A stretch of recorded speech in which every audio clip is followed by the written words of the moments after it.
నమస్తే మోజో టీవీకి స్వాగతం. బులెటిన్ల ముందుగా హెడ్లైన్స్.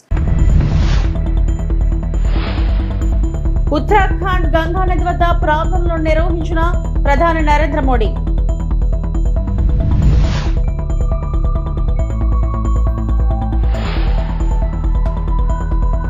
హైదరాబాద్ కమిషనరేట్ లో నూతన డీసీపీ కార్యాలయం.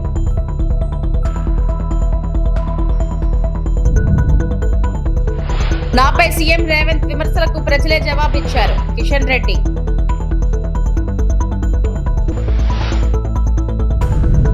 ప్రధానమంత్రి నరేంద్ర మోడీ ఉత్తరాఖండ్లోని ముఖ్వాను సందర్శించి శీతాకాలపు గంగామామ ఆలయంలో ప్రార్థనలు చేశారు. గంగోత్రి చేరుకోలేని శీతాకాలంలో భక్తులు ఇక్కడ గంగమామను పూజిస్తారు. కాబట్టి ఈ పవిత్ర స్థలం లోతైన ఆధ్యాత్మిక ప్రాముఖ్యతను కలిగి ఉంది.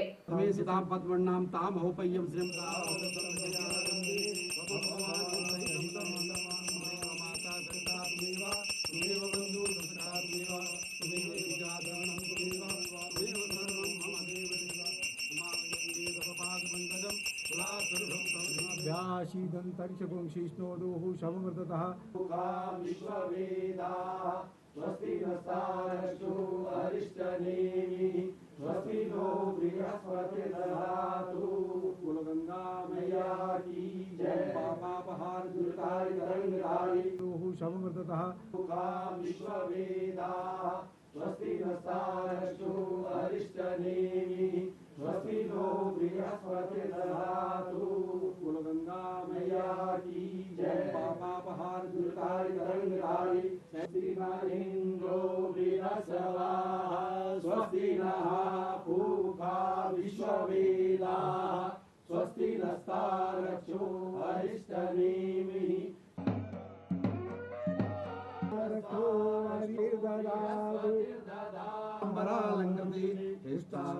शेखराय किल्लदी सोणादि संसेविता देया पाप विनाशनी मकर कुमावाता मावाजात वेदो लक्ष्मी मनवगामिनी यस्यामृविंदेयाम गाम संपुरगानम असपूर्वाम रथमध्याम हस्तिनाद प्रमोदनम श्रम देवी मुपवे श्रमामदे दुस्ताम काम सोस्मिताम भिन्न प्रकाराम मात्राम ज्वलंति मुद्रपताम सर्वेंति पद्मे सिताम पद्मन्नाम ताम होपय्यम श्रीम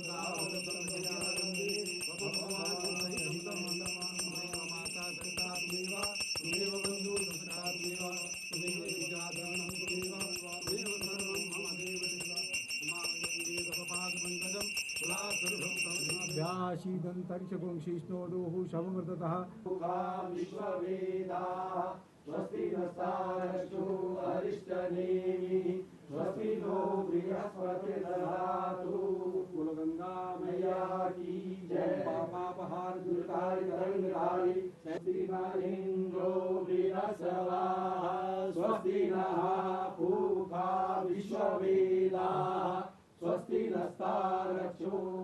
మాజీ మంత్రి దగ్గుబాటి వెంకటేశ్వరరావు ప్రపంచతత్వ నాయకత్వంపై అధ్యయనం చేసి పుస్తకం రాశారని ఏపీ సీఎం చంద్రబాబు అన్నారు. విశాఖపట్నంలో దగ్గుబాటి రాసిన ప్రపంచ చరిత్ర పుస్తక ఆవిష్కరణ కార్యక్రమంలో సీఎం ముఖ్య అతిథిగా పాల్గొని మాట్లాడారు.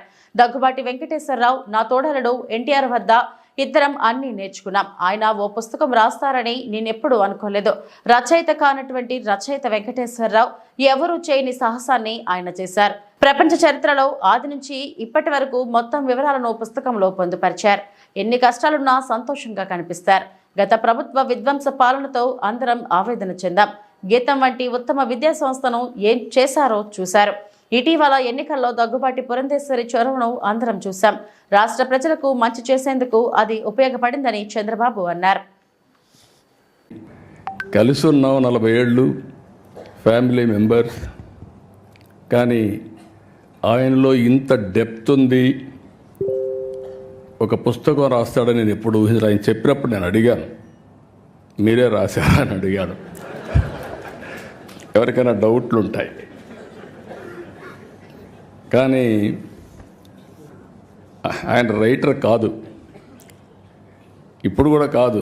కానీ రైటర్ కానటువంటి రైటర్ ఈయన, రచయిత కానటువంటి రచయిత.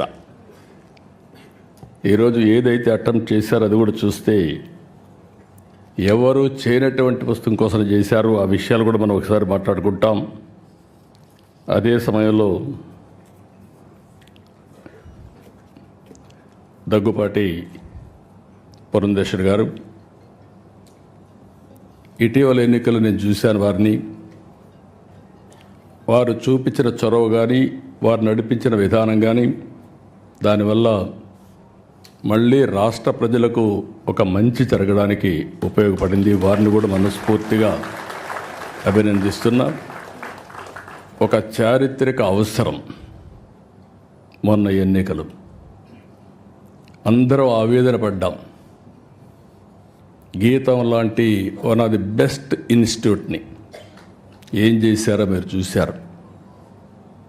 ఇలాంటి ఇన్స్టిట్యూట్స్ రావాలని కోరుకునే సమయంలో ఇక్కడ డెమాలిషన్ చేసే పరిస్థితికి వచ్చారంటే చాలా బాధేస్తుంది. అలాంటివన్నీ మనం చూసాం. అయినా కూడా ఈరోజు ఇక్కడనే భరత్ కూడా ఉన్నాడు. కానీ ఆయన కష్టం ఇంకా లేదు దీంట్లో, ఇప్పుడిప్పుడే ప్రారంభం అయ్యింది. కానీ మూర్తి గారిని చూశాను. ఆయన ఒక చరిత్ర సృష్టించాడు. భావి తరాలకి ఓసారి ఒక్కొక్క చరిత్ర. ఆయన కూడా చూసి నేను అడిగాను ఒకరోజు, మీరెందుకు గీతం ఇన్స్టిట్యూట్ పెట్టారని అడిగాను. ప్రతి ఒక్కరి జీవితంలో, ఎందుకంటే ఈరోజు వెంకటేశ్వరరావు గారు రాసిన పుస్తకం ప్రపంచ చరిత్ర. ప్రపంచ చరిత్ర కూడా ఇప్పుడే వెంకయ్యనాయుడు గారు మాట్లాడినట్టు మనుషుల్లో ఆ సమయంలో కలిగే ఆవేశాలు కానీ, ఆ సమయంలో కలిగే ఒక ఎమోషన్స్ కానీ డిస్టర్బ్ అయినప్పుడు జరుగుతూ ఉంటాయి. ఈరోజు ఇక్కడ కూర్చున్నటువంటి గీతం యూనివర్సిటీ చూస్తే మూర్తి గారి రెండో అబ్బాయికి సీట్ ఇవ్వలేదు. ఏదైతే విజయవాడలో ఉన్నటువంటి సిద్ధార్థ ఇవ్వకపోతే, నేను అడిగితే సీట్ ఇవ్వలేదు, నీకంటే పెద్ద ఇన్స్టిట్యూట్ పెడతా, గొప్ప ఇన్స్టిట్యూట్ పెడతా అని గీతం స్టార్ట్ చేసిన వ్యక్తి మూర్తి గారు. ఇది నమ్మడానికి శక్యం కాదు, కానీ ఇది వాస్తవం. ఆయన చెప్పిన మాటలు ఇవి. నాకు అలాంటి చరిత్రలో చాలా జరిగే పరిస్థితి వస్తుంది. అందుకని భారత్ పైన కూడా చాలా బాధ్యత ఉంది. నాకు ఒక నమ్మకం కూడా ఉంది. మూర్తి గారి స్ఫూర్తి ఉంది. ఈ ఇన్స్టిట్యూట్ని బ్రహ్మాండంగా చేస్తారని చెప్పి ఆశిస్తున్నా. వెంకటేశ్వరరావు గారు ఆయన జీవితమే ఒకసారి కానీ చేసుకుంటే, ఆయన చెప్పినట్టు ఆయన ఒక డాక్టర్గా చేసిన తర్వాత ఆయన చేయాల్సింది ప్రాక్టీస్ చేయాలా. అహంకారానికి ప్యాంటు షర్టు వేస్తే జగన్ లాగే ఉంటుందని మంత్రి నారా లోకేష్ అన్నారు. అసెంబ్లీ మీడియా పాయింట్ వద్ద ఆయన మాట్లాడారు. అధికారంలో ఉన్న కోల్పోయిన జగన్ ప్రజలకు దూరంగానే ఉన్నారని మండిపడ్డారు. పరదాల ప్రభుత్వం పోయాక రాష్ట్రంలో పరదాల అమ్మకాలు తగ్గాయని వ్యాఖ్యానించారు. అహంకారానికి ప్యాంటు షర్ట్ వేస్తే అచ్చు జగన్మోహన్ రెడ్డి గారి లాగా ఉంటుంది. జగన్మోహన్ రెడ్డి గారు బాగా ఫ్రస్ట్రేషన్లో ఉన్నారని నాకు అర్థమైంది. అధికారంలో ఉన్నప్పుడు ప్రజల్ని కలవలేదు, ప్రతిపక్షానికి వచ్చిన తర్వాత హౌస్కి రారు. అంటే ఎప్పుడు దూరంగా బతకాలని కోరుకునే వ్యక్తి జగన్మోహన్ రెడ్డి గారు. 2019 ఎన్నికల్లో సొంత బాబాయిని లేపేసి మేమేదో చేశామన్న నింద మా పైన వేసిన వ్యక్తి జగన్మోహన్ రెడ్డి. పరదాల ప్రభుత్వం ఈరోజు పోయింది. అదేవిధంగా బూతులు తిట్టే శాసనసభ్యులు కూడా పోయారు. ప్రజల కోరిక మేరకు ప్రజలకు ఏదైతే అవసరం ఉందో అది ఈరోజు బడ్జెట్లో మేము పెట్టుకుంటాం జరిగింది. ఎన్నికల ముందల వై నాట్ 175 అని పదే పదే చెప్పిన వ్యక్తి ప్రజలు 11 స్థానాలు ఇచ్చారు. ప్రజలే మీకు ప్రతిపక్ష హోదా ఇవ్వకూడదని నిర్ణయించుకున్నారు. అది ఆయన ఇప్పుడు కూడా తెలుసుకోకుండా కరెక్ట్గా హౌస్ ప్రారంభమయ్యే రోజు మొదటి రోజు వస్తారు, నాకు ప్రతిపక్ష నేత హోదా ఇవ్వాలి అని కోరుకుంటాడు, వెళ్ళిపోతాడు. మళ్ళీ ఎప్పుడు ఆయన కంపడరు. ఇప్పుడు ఆయన ఆలోచించాలి, ఎందుకు 11 స్థానాలు ప్రజలు ఆయనకి ఇచ్చారు. ఆయన ఆలోచించాలి, ఎందుకు సొంత తల్లి చెల్లి కార్యకర్తలు నాయకులు ఆయన నమ్మట్లేదని. గౌరవ ఉప ముఖ్యమంత్రి గారిని కించపరిచే విధంగా ఆయన మాట్లాడారు. మొన్న ఎన్నికల్లో ఆయనకు వచ్చిన మెజారిటీ ఎంత, గౌరవ ఉప ముఖ్యమంత్రి గారికి వచ్చిన మెజారిటీ ఎంత. మొన్న జరిగిన ఎన్నికల్లో వైకాపాకి ఎన్ని సీట్లు వచ్చినాయి, జనసేన పార్టీకి ఎన్ని సీట్లు వచ్చినాయో ఆయన ఒకసారి ఆలోచించాలి. నోరుంది కనుక ఇప్పుడు కూడా నేను అనుకుందే రైటు, అధికారంలో ఉన్న వాళ్ళు నేను కించపరిచే విధంగా మాట్లాడతాను, ఎగతాళి చేస్తూ ఉంటాం. నిజంగానే చాలా చాలా బాధాకరం. ఎందుకు ఆయనకు 11 సీట్లు వచ్చినాయి? కార్యకర్తల దగ్గరికి వెళ్ళి గతంలో ఆయన చేసిన తప్పులు తెలుసుకుంటే బాగుంటుందని ఈ సభాముఖం ఆయన తెలుపుకుంటూ, దయచేసి గౌరవ ఉప ముఖ్యమంత్రి గారి గురించి కానివ్వండి, గౌరవ ముఖ్యమంత్రి గారి గురించి ఆలోచించి మాట్లాడమని నేను కోరుతున్నాను. పరదాలు లేవు. ఎవరంటే వాళ్ళు ప్రశాంతంగా రావచ్చు. ఆయన ఒక పులివెందుల ఎమ్మెల్యేగా ఆయన హక్కులు ఉన్నాయి. ఆ హక్కులను వినియోగించుకోవచ్చు. హౌస్కి రావచ్చు. ప్రజల సమస్యల గురించి అక్కడ ప్రస్తావించవచ్చు. బెంగళూరు నుంచి ప్రత్యేక విమానం వేసుకుని పరిగెత్తుకుంటూ వచ్చి ఈరోజు ప్రెస్ మీట్ పెట్టారు. 2 రోజులు మళ్ళీ బెంగళూరుకి వెళ్ళిపోతాడు. సో రమ్మని చెప్పండి, ఆయన్ని రమ్మని చెప్పండి.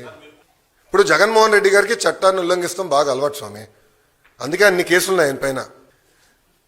రాష్ట్రం వాళ్ళు చేసిన విధ్వంసం వల్ల ఆదాయం పడిపోయింది. దారి తప్పిన రాష్ట్రాన్ని సరైన దారులు మేము పెట్టాం. ఈరోజు ఆదాయం పెరుగుతుంది. 1 by 1 సెట్ చేసుకుంటా మేము వస్తున్నాం. అమరావతి వన్స్గా నేను చెప్తున్నా, it is a self financing project. అంతెందుకండి, ఎన్నికల ముందల విశాఖ స్టీల్ ప్లాంట్ ప్రైవేటీకరణ అవుతుందని చెప్పిన వాళ్ళు వైకాపా నాయకులు. ఈరోజు కూటమి ప్రభుత్వం కలిసికట్టుగా పోరాడి విశాఖ స్టీల్ ప్లాంట్ ప్రైవేటీకరణ జరగకుండా. అంబర్పేట నియోజకవర్గానికి యంగ్ ఇండియా 4 గురుకులాలు ఇవ్వాలని ప్రభుత్వం భావిస్తుందని హైదరాబాద్ జిల్లా ఇన్ఛార్జ్ మంత్రి పొన్నం ప్రభాకర్ వెల్లడించారు. గురుకులాల భవనాల నిర్మాణానికి స్థలాలు చూపిస్తే నిర్మించడానికి సిద్ధంగా ఉన్నామని మంత్రి తెలిపారు. హైదరాబాద్ బ్రాండ్ ఇమేజ్ కు సంబంధించి శాంతి భద్రతలు పటిష్టంగా ఉన్నాయని పేర్కొన్నారు. అంబర్పేటలో ఈస్ట్ జోన్ నూతన కార్యాలయ భవనాన్ని నగర పోలీస్ కమిషనర్ సిపి ఆనంద్తో కలిసి మంత్రి ప్రారంభించారు. ఈ కార్యక్రమంలో స్థానిక ఎమ్మెల్యే కాలేరు వెంకటేష్, ఐపీఎస్లు విక్రమ్ సింగ్ మాన్, సీనియర్ కాంగ్రెస్ నేత వి హనుమంతరావు తదితరులు పాల్గొన్నారు. కాలేరు వెంకటేష్ గారు, అదేవిధంగా సివి ఆనంద్ గారు, గౌరవ మా అందరికీ సీనియర్ నాయకుడైన హనుమంతరావు గారు, కార్పొరేటర్ విజయ్ కుమార్ గారు, విక్రమ్ సింగ్ మాన్ గారు, అదేవిధంగా రమేష్ రెడ్డి గారు, వేదిక మీద ఉన్న డీసీపీలు, ఈ కార్యక్రమంలో పాల్పంచుకుంటున్నటువంటి పోలీసు అధికారులు, అంబర్పేట పెద్దలు, పాత్రికేయులందరూ కూడా పేరు పేరున నమస్కారం. ఈరోజు ఈ కార్యాలయం నిర్మాణానికి కృషి చేసిన వారందరూ కూడా అభినందన తెలియజేస్తా ఉన్నాను. తప్పకుండా భవిష్యత్తు నిర్మాణానికి సంబంధించి నరసయ్య గారు కోరినట్టుగా లేదా గౌరవ శాసనసభ్యుడు కోరినట్టుగా దీన్ని పూర్తిగా మిగిలిపోయినటువంటి అన్ని పనులు చేయడానికి సంబంధించిన విషయంలో కూడా మంత్రిగా సహకరిస్తాననే మాట మనవి చేస్తా ఉన్నాను.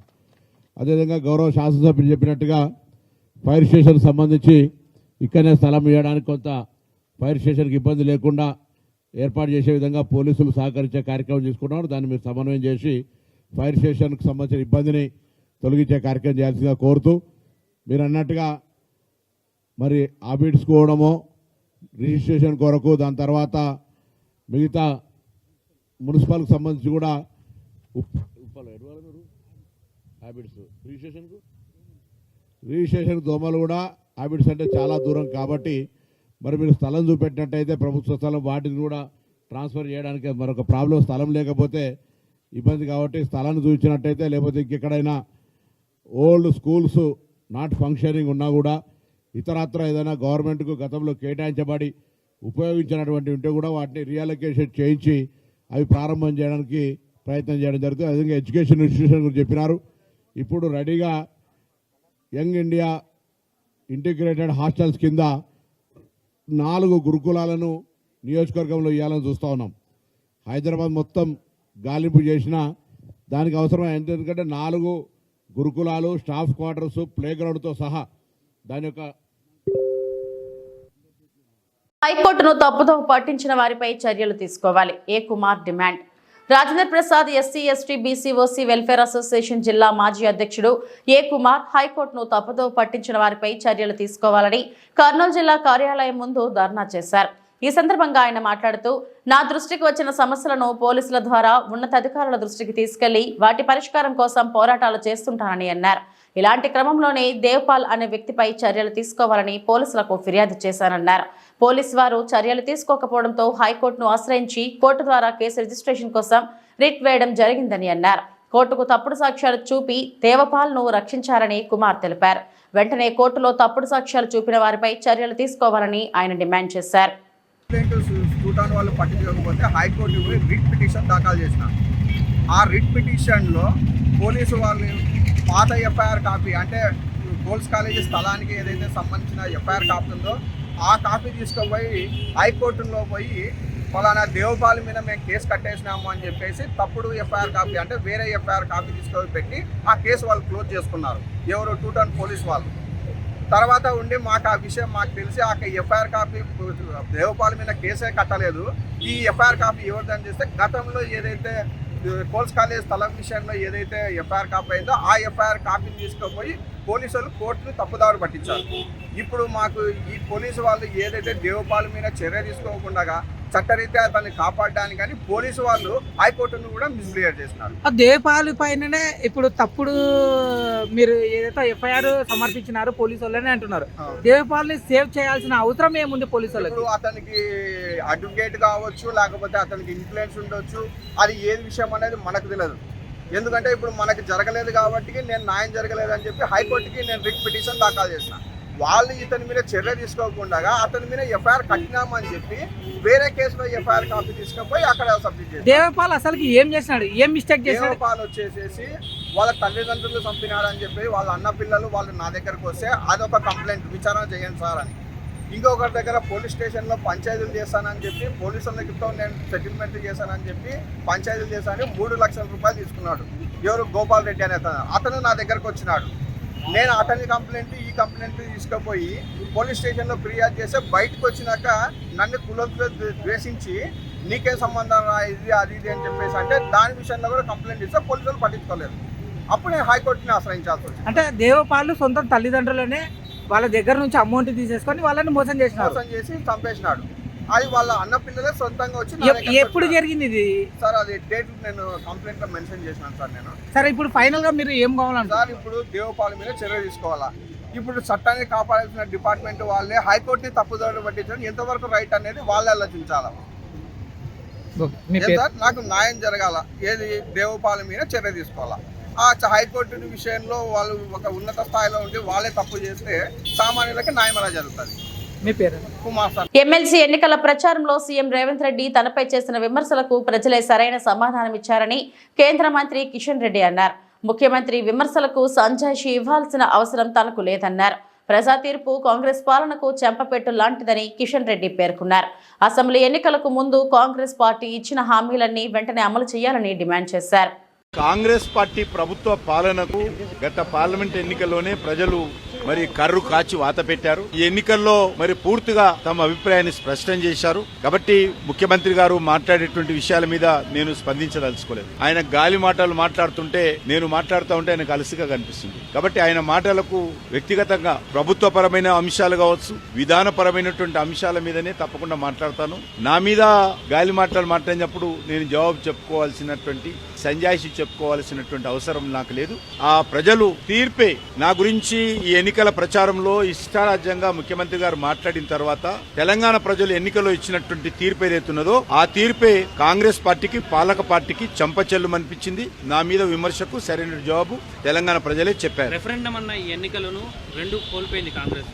ఈ మేధావులు ఇచ్చిన తీర్పు ఖచ్చితంగా కాంగ్రెస్ పార్టీ ఇప్పటికైనా తెలంగాణ ప్రజలకు ఇచ్చినటువంటి హామీ, అది రైతులకు మరి ఎకరాకు 15,000 ఇచ్చేటువంటి కార్యక్రమం గాని, కౌలు రైతులకు గాని, రైతు కూలీలకు గాని, నిరుద్యోగ యువతకు నెలకు 4,000 ఇచ్చేటువంటి నిరుద్యోగ వృత్తి గాని, తెలంగాణ ఆడబిడ్డలందరికీ ఇవ్వాల్సినటువంటి 2,500 రూపాయలు కానీ, దళిత కుటుంబాలకు ఇవ్వాల్సినటువంటి 12 లక్షల రూపాయలు కానీ, ఆడబిడ్డలకు ఇవ్వాల్సినటువంటి స్కూటీ, మోటార్ సైకిల్ కానీ ఏవైతే హామీలు ఇచ్చారో ఇప్పటికైనా హామీలు అమలు చేసే దిశగా ఉండాల్సిందిగా నేను తెలంగాణ ప్రజానీకం తరఫున డిమాండ్ చేస్తా ఉన్నాను. 317 కారణంగా, జీవో 317 కారణంగా ఉద్యోగస్తులు గాని, ఉపాధ్యాయులు గాని ఏదైతే నష్టపోతా ఉన్నారో, ఏదైతే ఇబ్బందులు ఎదుర్కొంటున్నారో ఆ యొక్క సమస్యను కూడా సానుకూలంగా ఇప్పటికైనా పరిష్కారం చేయాలని డిమాండ్ చేస్తా ఉన్నాను. నల్గొండ, ఖమ్మము, అదేవిధంగా వరంగల్ సంబంధించి మేము ప్రత్యేకంగా పార్టీలో చర్చించి ఆ 3 జిల్లాలలో పార్టీ బలపడడం కోసం కావలసినటువంటి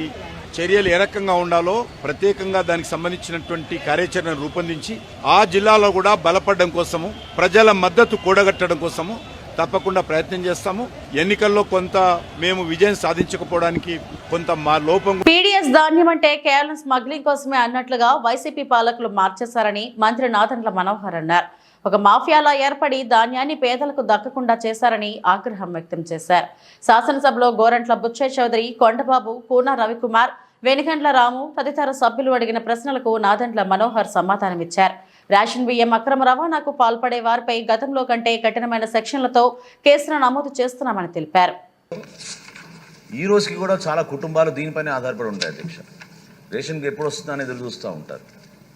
కానీ వ్యవస్థని ఎట్లా మార్చేశారంటే పీడీఎస్ రైస్ అంటే కేవలం స్మగ్లింగ్ కోసం, ఒక ఇల్లీగల్ యాక్టివిటీ కింద దీనికి ఒక డీప్ రూటెడ్ మాఫియాని క్రియేట్ చేసి రాష్ట్రానికి తీవ్రమైన నష్టం కలిగించారు అధ్యక్ష. అంటే ఎంత దారుణంగా ఉందంటే ఒక ప్రాంతమే కాదు అధ్యక్ష, కేవలం నేను ఒక రైస్ మిల్లర్లే నేను ప్రస్తావించాను. ఎందుకంటే అందరి పాత దీంట్లో బాగా లోతుకి వెళ్ళిపోయింది అధ్యక్ష. మేము ధాన్యం ఏ విధంగా సేకరిస్తాం, అసలు అవసరం ఎంత అని మీరు అన్నారు బుచ్చయ్య చౌదరి గారు. రాష్ట్ర వ్యాప్తంగా ప్రతి ఏటా మనకి ప్రొడక్షన్ దాదాపు 1,20,00,000 మెట్రిక్ టన్నుల అధ్యక్ష. అందులో మనకి మార్కెట్లోకి వచ్చేది 80 లక్షల మెట్రిక్ టన్ను. 80 లక్షల మెట్రిక్ టన్నులకు గాను మిల్లర్స్ దగ్గరికి మనం పంపించి కస్టమ్ మిల్ రైస్ చేయగలిగేది 40 లక్షల మెట్రిక్ టన్ను. ఈ 40 లక్షల మెట్రిక్ టన్నులోనూ దాదాపు 30 నుంచి 32 లక్షల మెట్రిక్ టన్నులు పీడీఎస్ రైస్ కోసం ఉపయోగించుకుంటాం అధ్యక్ష. జాతీయ సంస్థ ఫుడ్ కార్పొరేషన్ ఆఫ్ ఇండియాకి బ్యాలెన్స్ స్టాక్ ఇచ్చేసి దేశంలో ఎక్కడ ఉపయోగం ఉన్నా కూడా ఆ నిల్వలు వాళ్ళు మార్చుకుంటారు అధ్యక్ష. ఆయన అడిగారు ఆయన దాని రైస్ గురించి కూడా చెప్పానండి. ఆ విధంగా కొనసాగుతున్న ఈ అద్భుతమైన కార్యక్రమాన్ని కావాలని కొంతమంది వాళ్ళ స్వార్థం కోసం, స్వప్రయోజనాల కోసం ఎంతో నష్టం కలిగించారు అధ్యక్ష. ఇందాక కూన రవికుమార్ గారు అడిగారు, చాలా సంతోషం, మీకు కొన్ని వివరాలు చెప్పాలి అధ్యక్ష. ఎందుకంటే గత 5 సంవత్సరాల్లో వీళ్ళు ధాన్యం జప్తు చేసింది 76,854 మెట్రిక్ టన్నుల అధ్యక్ష. 5 ఇయర్స్లో 2019 నుంచి 24 వరకు.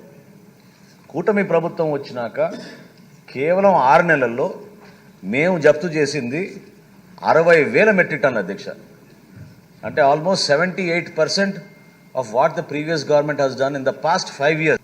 అక్కడ జరిగిన తనిఖీల్లో ఒకే రోజున దాదాపు 50,000 మెట్రిక్ టన్నులు రైస్ మేము సీజ్ చేసాం అధ్యక్ష. 50,000 మెట్రిక్ టన్స్. అందులో ల్యాబ్కి పంపించి అనాలిసిస్ వచ్చిన తర్వాత 25,386 మెట్రిక్ టన్నులు పీడీఎస్ రైస్గా మేము నిర్ధారించాం అధ్యక్ష. 13 సంస్థల పైన, గోడౌన్స్ పైన కేసులు పెట్టాం. వాళ్ళపైన 6A కేసెసే కాకుండా ఈ సెక్షన్ 7 ఆఫ్ ఎసెన్షియల్ కూతురు ప్రేమ వివాహం చేసుకున్న నేపథ్యంలో ఆగ్రహించిన తండ్రి శివప్ప కత్తితో 4గురిపై దాడి చేసిన విషయం తెలిసిందే. దీంతో ఎస్పీ మణికంఠ చందోలు కుప్పానికి చేరుకొని ఘటన జరిగిన ప్రదేశాన్ని పరిశీలించారు. అనంతరం మీడియాతో మాట్లాడుతూ ఈ ఘటనలో గాయపడిన 3 క్షేమంగా ఉన్నారని అన్నారు. నిందితుడు శివప్పను పట్టుకోవడానికి ప్రత్యేక బృందాలను ఏర్పాటు చేశామని, ఇలాంటి ఘటనలు ఎక్కడా జరగకుండా చర్యలు తీసుకుంటామన్నారు. ఈరోజు కుప్పం టౌన్లో జరిగిన సంఘటన గురించి అందరికీ చెప్పాలనే ఉద్దేశంతో ఈ మీడియా సమావేశం పెట్టడం జరిగింది.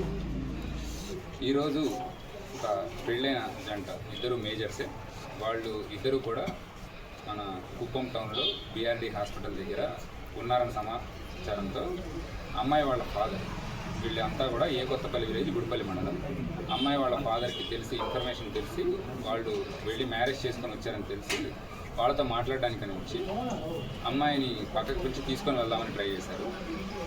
ఈ జరిగే టైంలో అమ్మాయి రానని చెప్పడంతో ఇమీడియట్గా తను ముందరగానే తెచ్చుకున్న ఒక కత్తితో దాడి చేసి అమ్మాయిని, అబ్బాయిని మరియు ఆ అబ్బాయికి సంబంధించిన మరొక 2 బంధువులను కూడా అటాక్ చేసి దారుణాతి దారుణంగా కత్తితో పొడవడం జరిగింది. బట్ అదృష్టవశాత్తు 3కి తీవ్ర గాయాలైన దగ్గరలోనే హాస్పిటల్కి అందరూ చేరవేయడం ద్వారా ఇమీడియట్గా సిబ్బంది అంతా కూడా అవైలబిలిటీ ఉండడంతో అందులో సీరియస్గా ఇంజూర్ అయిన వాళ్ళకి ఆపరేషన్ చేయడం జరిగింది. అండ్ వెంటనే ICUలో వాళ్ళని ఉంచి ఇమీడియట్గా వాళ్ళకి కావాల్సిన అత్యవసర చికిత్స అందించడం జరిగింది. దీనివలన అందరూ కూడా ప్రజెంట్ అవుట్ ఆఫ్ డేంజర్లో ఉన్నారు. బట్ మరి కొంతకాలం వాళ్ళని అబ్జర్వేషన్లో ఉంచడం జరుగుతుంది. అలానే ఎవరైతే సరే ఈ ఫాదర్ ఉన్నారో వాళ్ళని పట్టుకోవడానికి టీమ్స్ మనం పంపించడం జరిగింది. ఇది కేవలం పెళ్ళి ఇష్టం లేకపోవడం వలన నెక్స్ట్ దాని గురించి తప్పితే మరి ఎటువంటి వేరే కారణాలు లేవు. సడన్గా పిలిచి అమ్మాయిని రమ్మంటే రాలేదు, వేరే వాళ్ళతో మ్యారేజ్ చేద్దామనే ఉద్దేశం ఇంతకుముందు తెలిసింది, అంతే తప్పితే వేరే ఉద్దేశం ఏం లేదు. బోత్ ఫ్యామిలీస్ కూడా ఇంతకుముందు బాగా కలిసిమెలిసి ఉండేవాళ్ళు. బట్ సడన్గా ఏమైంది అనేది తెలియలేదు. బట్ తండ్రి అయితే విచక్షణారహితంగా మొత్తం 4 మీద దాడి చేశారు. 3కి సీరియస్గా ఇంజురీస్ అయినాయి. అందరూ కూడా ప్రజెంట్ అవుట్ ఆఫ్ డేంజర్లో ఉన్నారు. వాళ్ళ ఫాదర్ని పట్టుకోవడానికి మనం టీమ్స్ డిప్లాయ్ చేయడం జరిగింది. ఎవరికైనా సరే దీని గురించి ఎటువంటి సమాచారం ఉన్నా వెంటనే పోలీసులకి అప్పగించినట్లయితే మనము వాళ్ళని కస్టడీలోకి తీసుకోవడం జరుగుతుంది. మళ్ళీ ఫర్దర్ ఇన్సిడెంట్స్ ఏం జరగకుండా ఉండడానికి ప్రతి చోట కూడా పోలీస్ డిప్లాయ్ చేయడం జరుగుతుంది. ఇప్పుడు కత్తి తీసుకొని రావడం అంటే ప్లాన్గానే వచ్చినట్లు వచ్చారు. ఒక విషం బాటిల్ మరియు అంటే ఒక పాయిజన్ బాటిల్, అలానే ఒక కత్తి కూడా తీసుకొని రావడం జరిగింది. సో ప్లాన్డ్గానే వచ్చారు. ఇంకా వేరేది ఏం లేదు, అందుకే ఆ క్లారిటీ. ఇవి ఇప్పటివరకు నా బులెటిన్ అప్డేట్స్. నమస్తే.